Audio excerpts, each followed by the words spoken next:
yeɓiyankoɓe Ayawpindi TV ɗo gonɗon en gonirɗon on calminama on juurama on ñaganama Allah moƴƴere caggal yettude Allah e julde nelaɗo Allah sallllahu alayhi wa sallam en jetti jignaɓe ɓe en ñaguima nde Allah yurmoto ɗumen yaafo ɗumen kañumen mayɓe julɓe kala bandiraɓe kala ɗo mbawɗon wonde on calminama e saaha mo gonɗon o taw ko salminago wondugo e nede e neware caggal salminde juurade ko bismade won e yewtere men pamen pamminen ala ɗo yano artiɗo wonno yewtere nde gowɗon hebde e kala aset tawi eɗen garda hen e terɗe rédaction kono kadi garen dippen e toɓɓe ɓurɗe mantinade e actualité e nder yontere nde e leydi men Sénégal noon no gowɗen ni tan wadde en gardi e Mouhamed Ndim mo ganduɗa oɗon keewi yiide ɗum ɗo e pamen pamminen kono kadi e jewte goɗɗe e Pindi TV en gari kadi en gaddi toɓɓe mantiniɗe en gari kadi gam humpidde bandiraɓe kono kadi gam famminde bandiraɓe e hakke famamuya men ɗum noon ko wiide tan no goruɗen ni tan toɓɓe men hande kadi machallah ko adi foof toɓɓere men ko gadortoɗen taw ko e alhaali duttogol e jomum Mamadou Moustapha Ba mo ganduɗa wonino ɗo jagorɗo tan mbiɗo ngaalu leydi men Sénégal tawi ruttima e jomum tawi ko ñande alarba nde tigui ko ñande hen wirna toon to Nioro caggal nde hawri e ladial toon to Paris la budda garen kadi mbaɗen doguji faade ɓiɓɓe julɓe ɓe faade e ɓesguli ɗi kono kadi faade e ɓiɓɓe Sénégal naaɓe foof sababu nde golle makko mantiniɗe o waɗi gurdam makko ɗo e leydi men Sénégal ko wona ɗum mo en paw hen e actualité goɗɗo woni alhaali FMI e ko ganduɗa kañum woni dental leyɗele Europe sanction ji ɗi fawi e faade e Sénégal ɗum noon koto banggue finance et pes ma en dippe nden toɓɓere kono kadi toɓɓere wonde nde dippaten ganduɗa la budda garen hen woni ko yowiti e ɗiɗo sumgoji tengti e oɗo campagne mo ganduɗa machallah joofiri jaam joofi e dow jaam hayso tawi teskama hen caɗele garen e alhaali konnguɗi ɗi ganduɗa e battane campagne o yiyama tengti kadi e fitinaji en jii ko joli ko toon to Ndar kono kadi en jii konnguɗi ko wayno Ousmane Sonko ko wayno Barthélémy Dias en hakkude mumen kono kadi e haalaluji goɗɗi tawi ɗum ɗon foof addi ɗum ko fitinaji teskaɗi ɗi e nder on campagne mo ganduɗa joofi hanki ko wona ɗum ma en paw hen toɓɓere wonde nde ganduɗa ha hande koye campagne o woni moɓodire teskaɗe ɗe ɗiɗo candidat ji moɓodire mabɓe yo bang e nder leydi ndi kono kadi won kadi ko ɓuuri mantinade kadi ko teska e nder campagne o caggal balɗe battidiɗe ɗe en jii ɗin coalition ngaji tati ɗi ganduɗa kañumen nanggodiral mumen walla nattodirde ɗumen toon to diaspora to woni kadi ko jeeya e toɓɓe woni Sam Moussa Kaddu Takku Wallu wondude Jamm ak Njeriñ sikki ala so wiyama noon ma haale Macky Sall haale Amadou Ba kono kadi e Barthélémy Dias ɓe ganduɗa kamen gardi ɗiɗon coalition ngaji ko wona ɗum ma en ndewnu hen e ko ganduɗa ko kañum woni situation woni gonka toon to jagorgal cellal leydi ndi caggal nde on jagorɗo hono professeur Ibrahima Sy ne yalti haali ko yowiti e caɗele teskaɗe toon e kan gonka toon to jagorgal tammingal cellal leydi ndi bandiraɓe ko ɗum ɗo woni toɓɓe ɗe ganduɗa kañumen gadduɗen hande e oɗo aset sappo e jeegom lewru novembre hitande ujunnaje ɗiɗi e nogas e nayyi ko adi foof calmodiren e Mouhamed Ndim mo ndenduɗen yewtere nde no gowɗen ni wadde tan e kala e saaha Mouhamed mi salminima eyyi ko noon tigui sohna Alima Dia jaɓal sippoɓe mi salmini également hokkima ngaari min noon ko dokkami gayɗi mi yani kam no heewi jobbo hokki kam ɗo laabi ɗiɗo kam maayi jobbo hokki kam ɗo laabi ɗiɗi gayi ala jobbo kam ala ngaari jobbo ala ngaari bisimilla jobbo sino winuma hon danewu eyyi kay kono jobbo ala ngaari mboɗo fadi mami addane ɗum ha fonde gande garima mami ar fonde gande min e délégation o min ganda inchallahu taala so Allah jaaɓi salmindemo e salminde dendagal yeeɓiyankoɓe Ayawpindi TV e opportunité mo dañƴen vraiment huccodirde ɗo e oɗo émission tufde nde ganduɗa ko pamen pamminen salminde kadi diaspora o no feewi vraiment sohna Alima e ko wona ɗum ko duwonade kadi dendagal umma islamique o foof e duttugol mo ganduɗa ko shérif mo ganduɗa ko cheikh abdoul moutalib taniraɗo e cheikh tijani shérif radiallahu taala anhu mo ganduɗa sankima walla mbiyen ruttima ñande alarba nde en ji vraiment nawtamo to leydi algérie mo ganduɗa sen mbi shérif abdoul moutalib tijani ɗum noon en duwonto kadi omo ganduɗa ko halif général de tijani serigne ababacar sy mansour kadi aussi way wallahi duwono ɗen kadi omo ganduɗa ko ceerno mouhamadoul bachir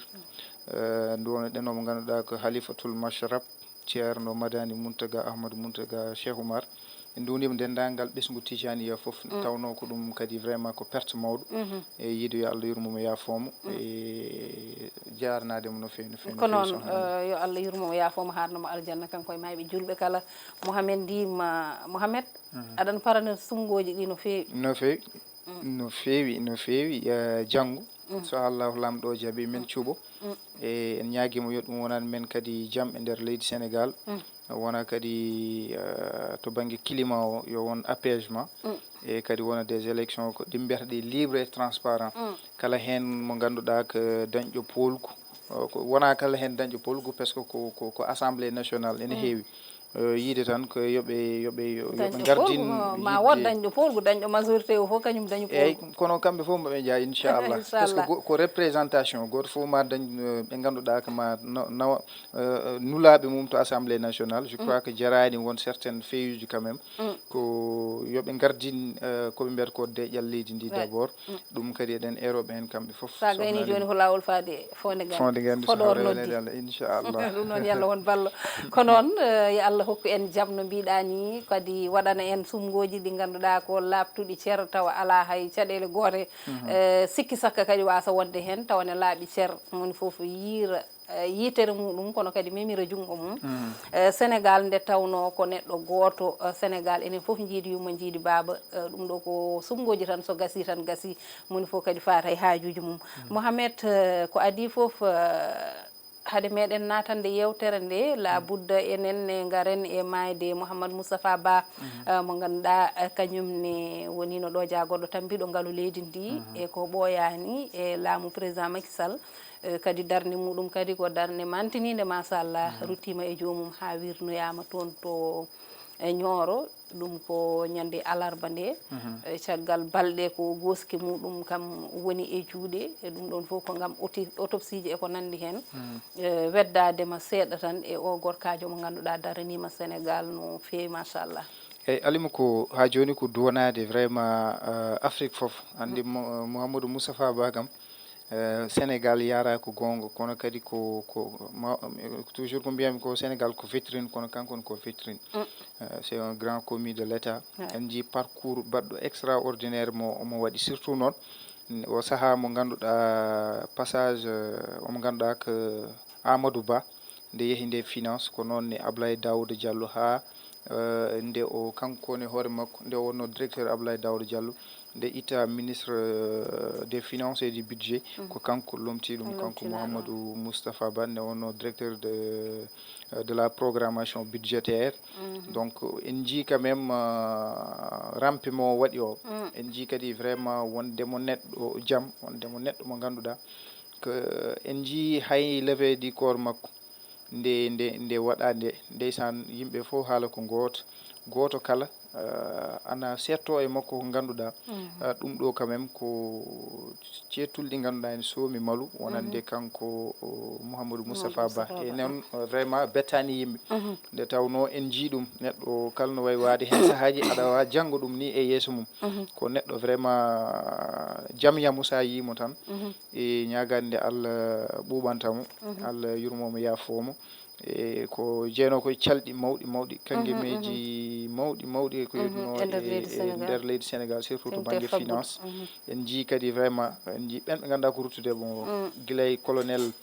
Ibrahima Camara en ha e FMI ɓe o gollotono en jii vraiment bindi ɓatakeji wawde wadde mo rendre un vibrant hommage e ɗum kadi vraiment ko Sénégal nakkira kono ko Afrique kadi vraiment yara tigi ina jeeya aussi e waɗɓe mo rendre hommage ñande o wirnete nde walla ñande levé du corps o nde machallah ko wayno on mo ganduɗa kañum woni Serigne Mbaye Thiam kañumne haali e makko haalullaji baɗɗi fayida nde tawno kadi ko gurduɗo e makko kamɓe jeyda kono aussi kadi wonko andi e makko kadi kamɓe jeyda ñoroto ɗum fof o haali machallah noon ko wiide tan yo Allah yurmomo yaafombo walla harnumo aljanna en dewdi ɗon e sawto meɗen Pindi Média ina nelde duwaw e kala ɓiɗɗo Sénégal najo tengti ɓesgu makko to banggue enɗam ha kadi to banggue dawrugol Mouhamed ko refti hen ko gaddaten ko toɓɓere nde ganduɗa ko ɓen ɓe ganduɗa kamen goni dental leyɗele Europe ha e FMI e kaali haala ko yowti e finance e pes sanction ngaji ɗi ganduɗa mbaɗi ɗum e Sénégal yo wiide wonde hankkadi Sénégal to banggue awo ngo so tawi ɗuma mabɓe o yettima contrat o ɗo haaƴi ɗo so yettima ɗo dottanoɗo hankkadi ɓe mbatta renouvelé kono kadi to banggue ngaaluji kadi wonɗo ɓe dotti kadi ɗoɓe kanni ko ganduɗa kañum woni tottude Sénégal ɗo ha 2025 hankkadi hay hunde ala koɓe tottata Sénégal to banggue ngaalu ɗum ne Mouhamed mbar watta battane waɗi déjà waɗi batte kadi gonɗen koye jammu nibbo mo weetan taw alimo ɗum fof noon vraiment hay goto waɗani ɗum enen mbaɗi koye men sen mi yi enen mbaɗi koye men noon ko gouvernement men parce que c'est très normal noon neɗɗo wonde so tawi min mboɗo jogui suudu coffreje ari aɗa yiiɗi ñamlademi min fof ni gandi sa ari banque so tawi aɗa yiiɗi ƴettude toon ko wiyete ko pré bancaire aɗa jogui garantie ɗi mbatta kono so tawi a ari e banque ayi min komi jiɗɗo ñamlade te ni min médecin yi ɓoyata ni komi sa renaki tan mi ruttoto e joomum komi maayo on banque ñamlatama kalis donc ko hom sabu so ñamlima janggo e jaam hol jogo kono noon vraiment état men yaari par rapport et conférence de presse mbo Ousmane Sonko waɗi avec le secrétaire général Al Amin Lo gonnoɗo ancien ni banque baɗannoɗo défendre les investisseurs à ce que to banggue ko ɓe mbiyata ko stabilité Sénégal to banggue croissance économique hokkude vraiment ko yiyete ko courage aɓe mbawa arde wadde investir leydi Sénégal on rutti peut être watti contredire l' état du Sénégal taw ko ancien régime ɓennuɗo en jikku Ousmane Sonko haali ko ɗum tagui FMI totti dérogation yi wonde yoɓe yo cour des comptes waɗ audit voilà donc alay sago c'est très normal FMI yiiɗi wonde min tottata moon on mbaɗata décaissement goɗɗo ɗon ɗo cour des comptes parani audit mo foti wadde c'est très normal e ɗo ha 2025 ɗo ha juin 2025 vraiment ha ɓuuɓo woɗɗini keyɗu parce que hande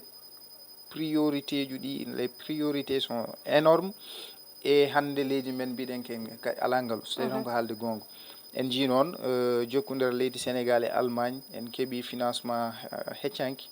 96 milliards e ko way noon c'est vrai que hande wona FMI tan wonɗo ne waɗi kadi cuuɗi goɗɗi ganduɗa ko bawɗi kono hono FMI kam ala so Allah kono ɗum foof noon sa yi ko jalte ɓen ɓe ganduɗa hande ko kañumen gardi leydi Sénégal to banggue wonande sortiji ɗiɓe mbaɗata ɗi walla fewi ɗiɓe mbaɗata ɗi ko ɗum hulnata yimɓe ganduɗa hande ko kamɓe ɓe ganduɗa ko kañumen goni joom doole en ɓe wadarde en a haali nan to banggue accord de pêche mboɗo sikki koye nden toɓɓere gonɗen sa ƴeewi eɗen ganduno kam kamɓe fof eɓe ganduno déjà kamɓe guila eɓe gonno e campagne présidentielle ɓe kaalino e oɗo accord de pêche hakkude union européenne et Sénégal par rapport hol peeje ɗe poti wadde à ce que wadde protégé wonande maaje men wonde Ousmane Sonko yini ma yaay saaha lingu yaay boy ma jongon donc a dañde coɗɗo ɗum sikki hande goto jarata ko 500 en jiiɓe dartini avant que Sénégal ne yiya kañum dartini mais ko union européenne yi dartini donc ɗum ɗo fof ko batte ɗe ganduɗa en ganda to paɗen wonande haalulaji e sortiji ɗi ardiɓe men mbaɗat par ce que hande sa ƴeewi to banggue FMI hande to banggue représentation ko mbiyata ko conseil d' administration mabɓe mais ɓuuri toon hewde hande ko États Unis d' Amérique e France joni so tawi a darima e ɓen aɗa wadda e mumen won certaine haala te ɓen ɓurma toon jogade kala kene yalta ɓe ma conseil d' administration jooɗo waɗa jugé si c'est nécessaire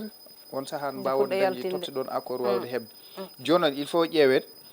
ana hasi ganden koɓe mbiyata ko au regard hakkude gouvernant ji men e relation ji mabɓe hakkude mabɓe ɓen ɓe ganduɗa ko les pays puissants ko wayno États-Unis France ko way noon donc ɗum ɗon noon saboto waɗa teppi ɗi ganduɗa so tawi hande o waɓe no France en jii récemment ko ɓenni ko hakkude men e Union européenne beele ɓen janggo gonata habdiɓe ni so FMI yiiɗi yaltinde haalis conseil d' administration jomumen daro mbaɗa bloc mbiya wonde min gotanta ɓeɗon par ce que woodi hara nde ganduɗa on cumbi hakkude mumen donc ɗum ɗon fof ko hunde nde poti ƴewde à préalable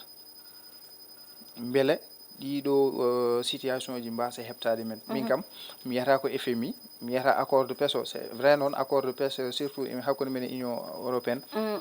ndeysan en mbaɗat ɗon rendre hommage Ali Haïdar ɓooyi ɗum wayde eyyi eɗen gandi kam wonko heewi ko ganduɗa ko to gueɗe ɗe ganduɗa injustice ne wonno hen ɗum ni saabi hande hayto banggue awoɓe men dañi des problémes ɓe goppi laaɗe ɗe ɓe payi Espagne ɓe paati e goɗɗum donc ko signature uji komin mbiyata ko accord aji de pêche ɗi ene mbaɗi quand même ko laaɓani walla anda sa ƴeewi ɓurani notade ko yete ko garte meje rende ngo donc fo e wadi noon alay sago dirigeant ji men ɓe timma ko waɗa e mabɓe ko beele mbawen vraiment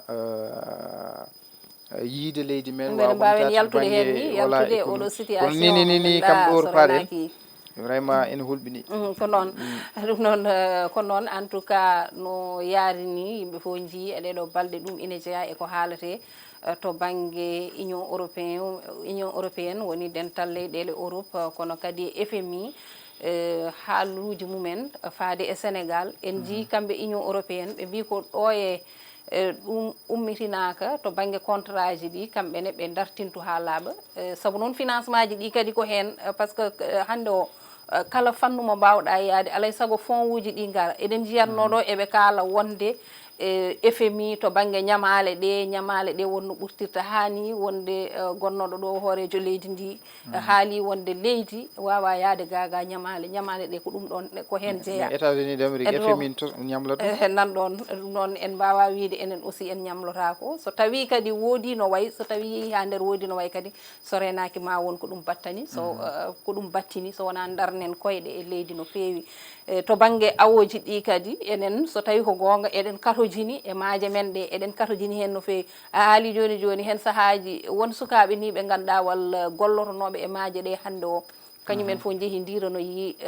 leyɗele goɗɗe ɗum ɗon foof ine jeeya e caɗele kono kadi hay gurnameje men kadi a haali ɗo haala hande lingu yaay boy hande o ko temedere jarata walla ni temedere nogas e ko nandi hen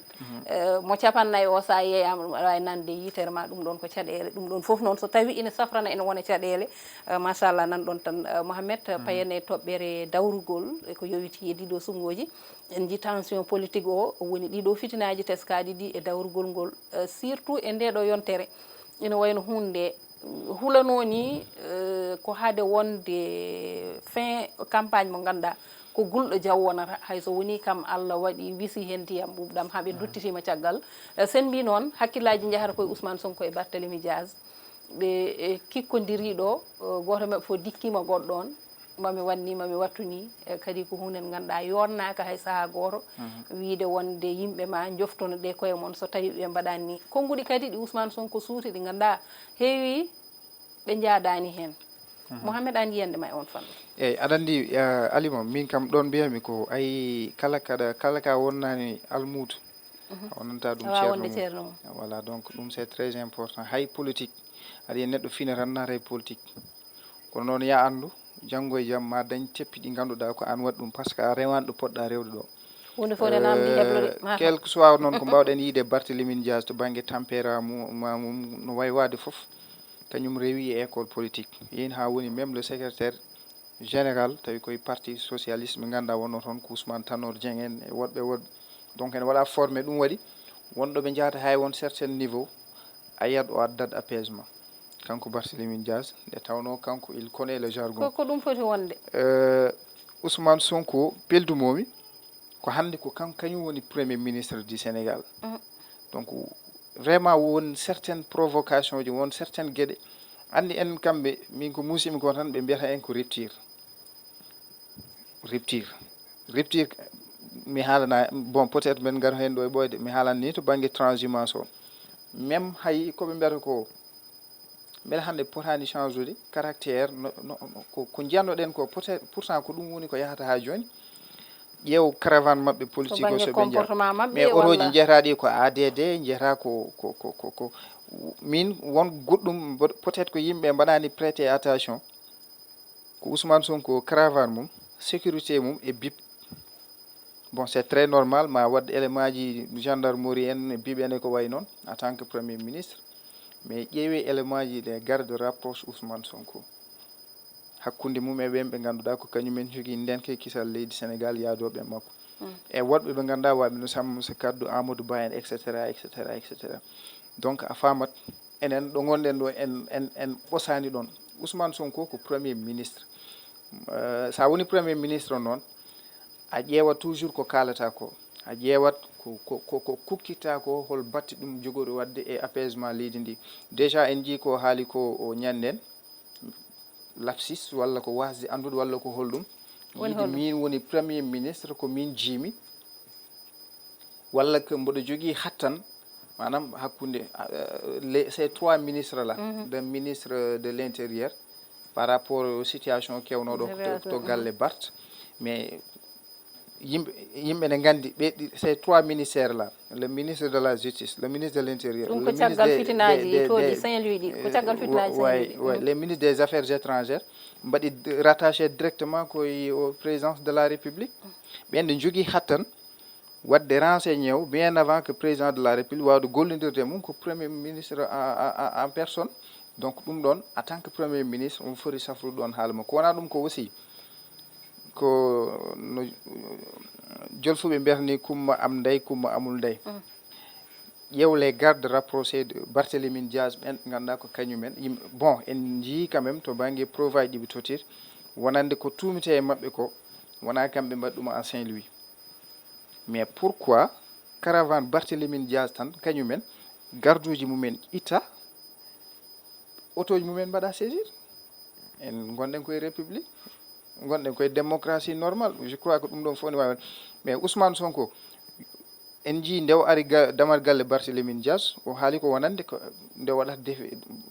aɗa anndi gonɗen koye dualité extraordinaire au sein de l'état hakkunde le président Ousmane Sonko et Bassirou Diomaye donc en puɗɗima yiide provocation ji ɗi o heeɓi yiide ni même les ɓen ɓe ngannduɗaa ko kañumen ngoni bib yo njawa sohlani ɗumen par ce que mo jogii garduji makko rapproché ko way noon mais yo anndu hannde ko premier ministre du Sénégal ɓen hannde ɓe c'est très wawi wondude makko kono hannde yo anndu biɓɓe o yiyata ɓe ko ɓen poti wondude makko en permanence mboɗo heewi haalde histoire oɗo histoire homni waɗino à France Alexandre Benella et Emmanuel Macron comme Ousmane Sonko nde waadi e garde corps uji mum Alexandre Benella wonno ko chargé de mission kañum wonno coordonnateur des services ɗi ngannduɗaa ko différentes so tawi Macron ne waɗa déplacement ji mum tawi ko privé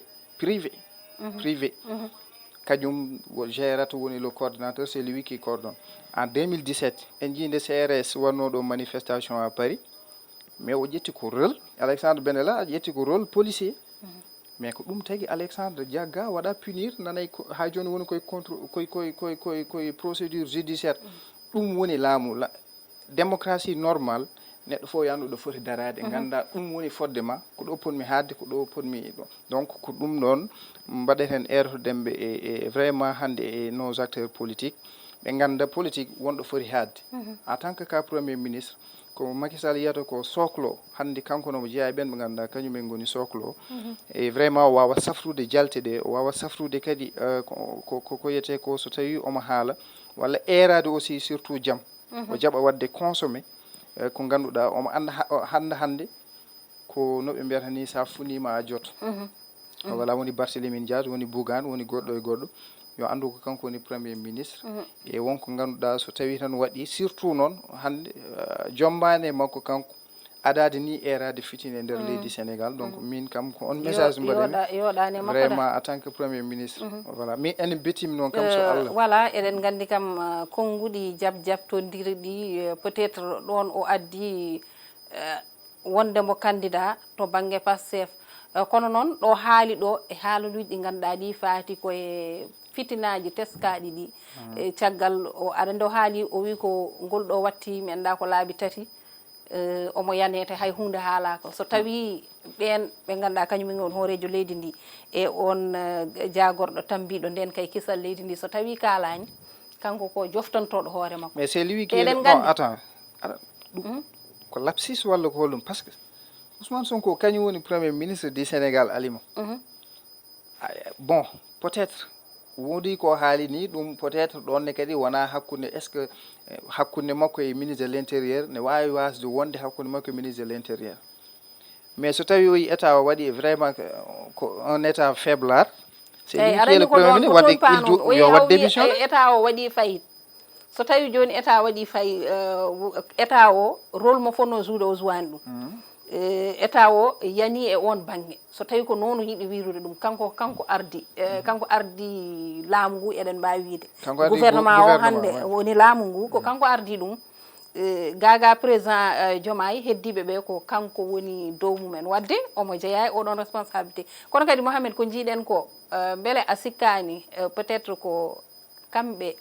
ƴetti responsabilité ji mabɓe kamɓe ɓe o limi ɓe woni président Diomaye woni ministre de l'intérieur saabu ko caggal nde o haali nde ɗiɗo non c'est parce que ɗeɗo nangle mbaɗi non c'est parce que neɗɗo so tawi a yeehi ha sofi e bon ene faamo noon kala hen kadi kay eɗen gandi gon ko laamu sukaɓe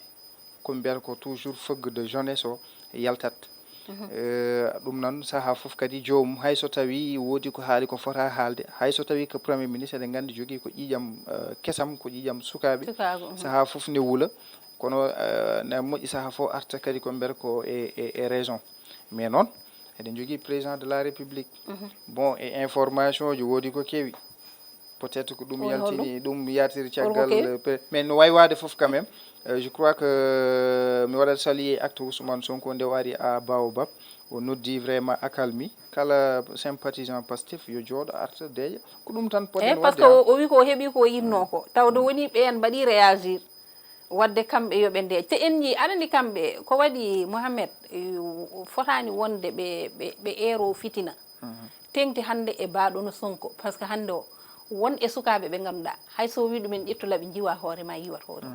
ɗon noon ɗo e aɗa jogui ka ɗon mbaw ko Allah ne hokkuma ɗum ɗon kala nde eriɗa yeero jaam aɗa andi ɗo joni so tawi o ruttano ko o wi noon sukaɓeɓe ine keɓino gam foof ñande hen addi kulhuli beeli gowi hay Baobab naɓe nde reportage uji mbaɗa toon a yii koye kulhuli ñalli jooɗi koye ɓocco ɗum ɗon foof min cikkumi ko jarani e politique woni kanko Sonko woni Barthélémy Dias o woni goɗɗo e goɗɗo yoɓe ƴeew e oɗo Amadou Ba hande kañum mo haali dawrugol Sénégal ma haal Amadou Ba mais Amadou Ba est ce que aɗa nana ɗum e wonde cukalel aussi haɗata a haali joni Barthélémy Dias baɗono mum hande ko homme d'état ko jangguɗo politique ko wonɗo rewi ha heewi hebloji e foof won ganduɗa ko fitina naate ma foof oto eroɗe fitina ay ɗo ɓe battidiri ɗo ɗon ko machallah tan mbiyeten enen mbiyeten tan ko alhamdulillah saabu ɗum ɗon woni ko katojinnoɗen ko kadi sa ƴeewi so tawi ɓe duttitima caggal ko wayno hande oɗo Ablaye Wadde en Ablaye Bathily en Yara Hammum Ahmad Dansokho en hewɓe ndewi ɗo Abdou Diouf en nden ɓen ne joguino konnguɗi ɗi beddodirta gonay toñodirde Senghor en e foof gonay toñodirde e nder koye mumen gofo wonay weddade goɗɗo daade wonay toñde kono fitina wonata hen ko ɗum politique namdi ko ɗum woni politique mais politique fitina vraiment enen en mbiyani ɗum mbiɗen ko yoɓe dokku en jaam ko ɗum jiɗɗen attention Sonko il faut femme ɗum wona e makko fuɗɗi Ablaye Wadde heeɓino ɗo jamanu nde wonno e opposition hayso yino nden ɓe yadanoɓe goyat donc kala ko jiiɗa noon koko ɓennata donc ko yiide tan Ousmane Sonko hande c'est que Sonko oɗo ndin ay Sonko ma mbiyani hay Ablaye Wadde aɗa andi Ablaye Wadde wiyanomo wonde ɗo e 100 ans baɗon Ablaye Wadde wawa heɓede ɗo e Sénégal kono oɗo tokkitingal dow Sonko tokkitingal ɗo e ko erade jam tan ko bon erade jam ko ɗum woni haala ka kamɓe yoɓe eero jam premier ministre voilà yoɓe eero jam yoɓe eero jam so yiɗi ni taw premier ministre o hannde o ɓornaki ɗum o ɓorni ko haalar ko wutte candidat o ɓorni alani des fois so ɓe jiiɗi ɗum ko gila de oɗo makki nde woni ɗo nde wona hen sahaji so ɓe jiiɗi weddade makki kaaƴe holko ɓe mbiyata ɓe mbiyani makki président ɓe mbi ko makki hoorejo APR donc so tawi joni hande Sonko so darima ne haala ɗiɗo haaluji so welama wiye kañum en tant que candidat haalani en tant que premier ministre ko wawi hen wonde bo enen ko jaam mbiɗen jaam jiɗɗen en jetti Allah noon nde ɗum gasiri e jaam kono noon kam beeli o wi no yimɓe fof ne mbiya oɗo campagne ɗo jogori gasde ɗo ko fitinaji mawɗi wonata kono noon en jetti hen Allah no fewi nde tawno Sénégal machallah Mouhamed ha hande koye oɗo campagne keddotoɗen certes o gasi dernier virage o noon wonko yiya hen ha heewi en ji mobilisation ngaji ɗi ayi ko wayno Ousmane Sonko so waɗi mobilisé no wayatni hewde sammu so kaddu hen sahaji ɓe jaaha ɗo ganduɗa mbiyata ko kamɓe oɗo Amadou Ba aussi jaam ak jeriñ kamɓene eɓe jogui sembe mo ganduɗa machallah par ce que won moɓodira ɗeɓe mbaɗata tan sa hucciti hen mbiyata ko kamɓe jogori ƴettude hunen ganduɗa yahata ha jiiɓa carte ɗe kono tan kam so hawri e welede Allah janggo foof ma laaɓ inchallah ko wona ɗum ko intercoalition hakkude Sammu sa kaddu jaam ak jeriñ e takku wallu to banggue diaspora o ɗum ɗo fof yiyama e fin campagne o ɗum ɗon ne hol analyse uji ɗi mbatta hen e ɗiɗo to ɓeɗiɗi pour revenir ko mbiɗa ko joni par rapport to banggue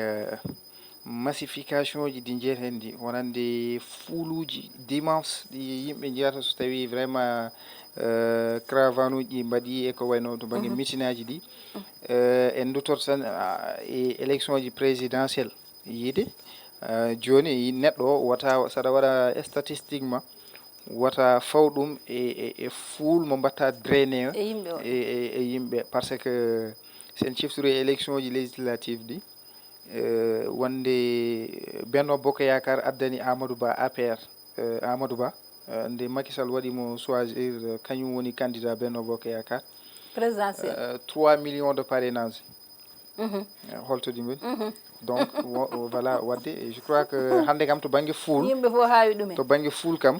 wata ɓeɗɗon wonande ɗum ɗo ko min jeeyi ko yimbam donc c'est ɗum sa waɗi ɗum tan a naata e erreur heddi noon yimɓe ne gandi hande vraiment ko wayno hande Pastef Ousmane Sonko Allah ne totti ɗum vraiment sukaɓeɓe no fewi ene notimo e ɗum kadi je crois que hande aɗa foti wonde message min ko ɗum woni ko mbiyami non politicien nos acteurs politiques eɗen poti jogade ko yete ko mbiyata ko systéme mo ganduɗa que thèse appoti koɓe mbiyata ko wawde addude kesa magal to banggue dawrugol ngol surtout to banggue assemblée nationale wawde waylude ɗum par ce que en jii e oɗo 14e législature quand même mboɗo sikki ko 14e législature ɓurɗo hersinade e assemblée nationale par ce que en jii toon haareji ɗi ganduɗa ko hakkude rewɓe e worɓe yeehi haɗum ɗesinanude to banggue conflit ji hakkude ethnie e ko way noon donc oɗo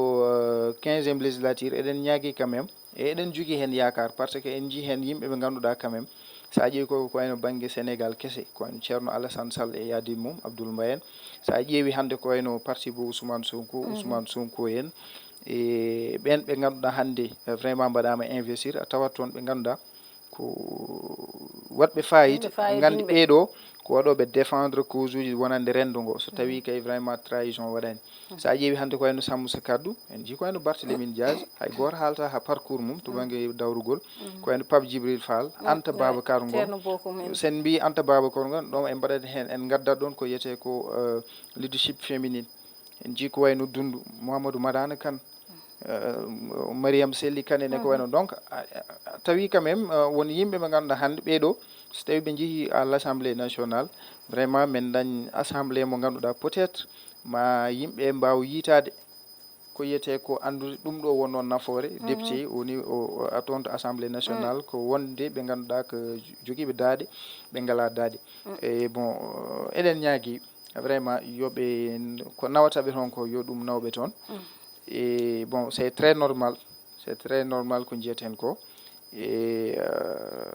dimanche noon kam men gandu yo Allah wallu jogori yarude inchallah ko woni yeeso daɗani guite Mouhamed natti woɗɗude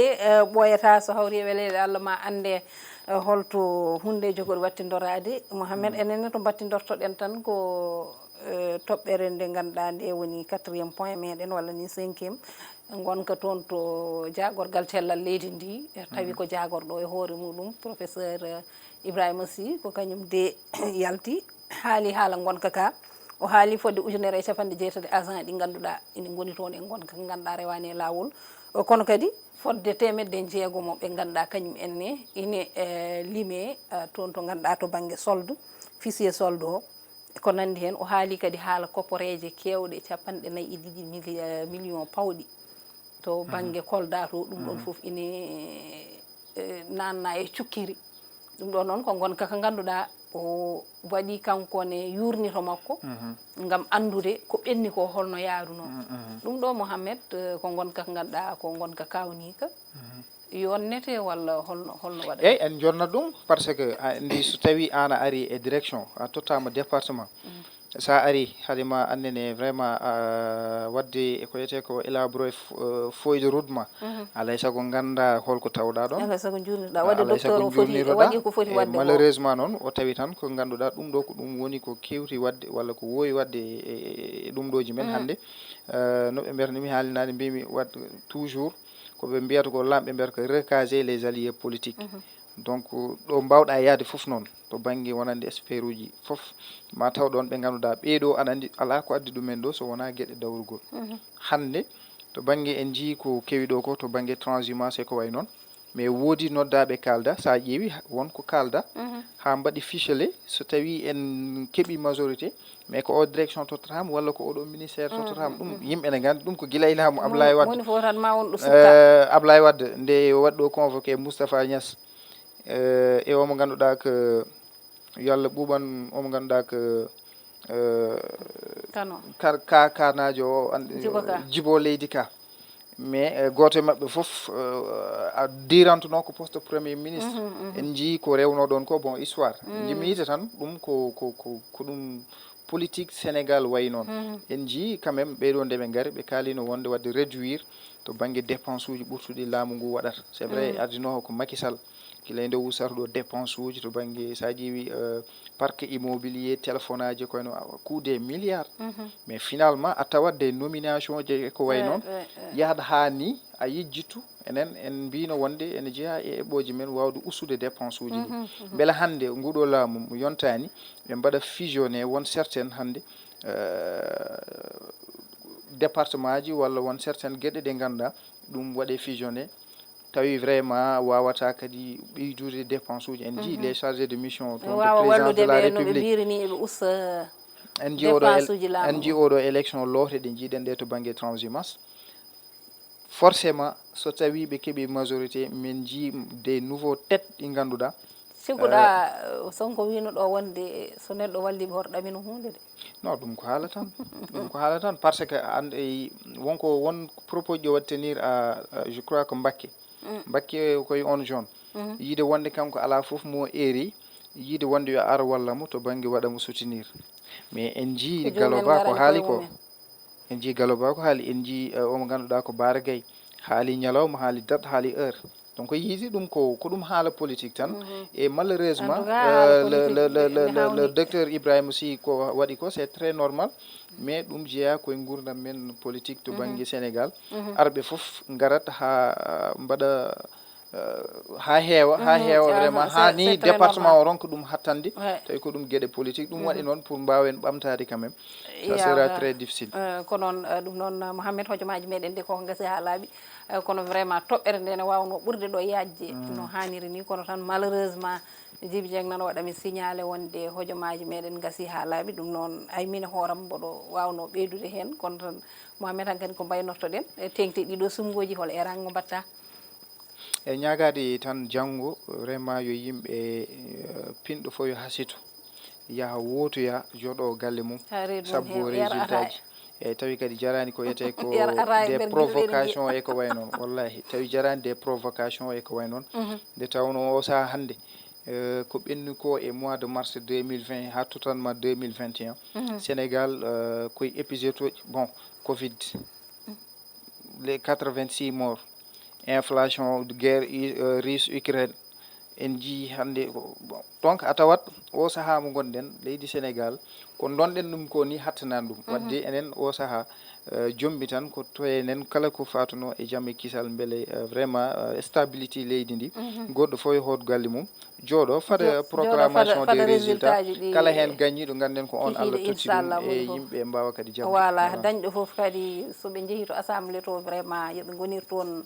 e jaam yoɓe gonir toon kadi teddugal e foof saabu en jii oɗo assemblée ɓennuɗo